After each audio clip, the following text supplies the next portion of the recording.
El ajedrez siempre ha fascinado no solo a los informáticos desde que se inventó la computación, sino muchísimo antes a los inventores y a los científicos en general. Por ejemplo, en el siglo XVIII, ya cuando existía ese furor por inventar máquinas que hicieran cosas como las personas,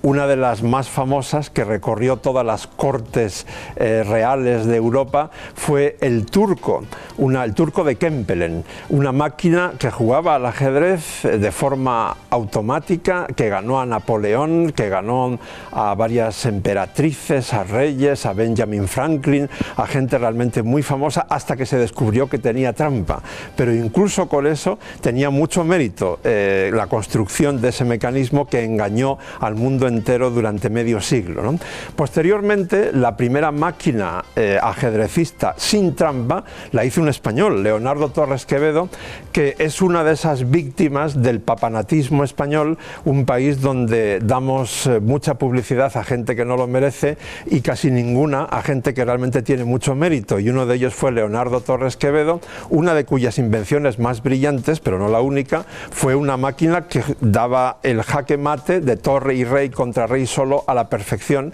y en este caso sin ninguna trampa. De alguna manera Leonardo Torres Quevedo fue el abuelo de la informática, pero los padres de la informática, o sea, Alan Turing, Claude Shannon, estamos ya a mediados de los años 50 del siglo pasado,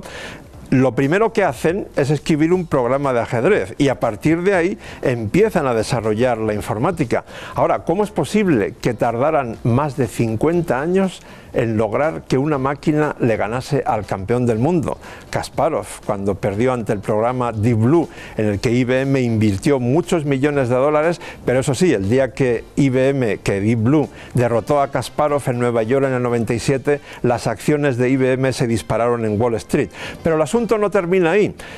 Anatoly Karpov, en una entrevista anterior a ese duelo entre Kasparov y Deep Blue, me dijo: no sé por qué nos preocupa tanto que en el futuro el mejor ajedrecista del mundo no sea una persona, sea una máquina, porque el invento de la bicicleta no terminó con el atletismo. El de la moto no terminó con el ciclismo, por tanto habrá torneos de ajedrez entre computadoras y torneos de ajedrez entre personas. En fin, de todo esto va uno de los capítulos del libro, en el que además se contesta a la pregunta de por qué todavía no existe ninguna computadora que juegue perfectamente al ajedrez, en cambio sí juegan perfectamente a las damas, al backgammon, al tres en raya. Y la respuesta es que el número de partidas distintas que pueden jugarse en un tablero de ajedrez es mayor que el número de átomos que hay en el universo entero.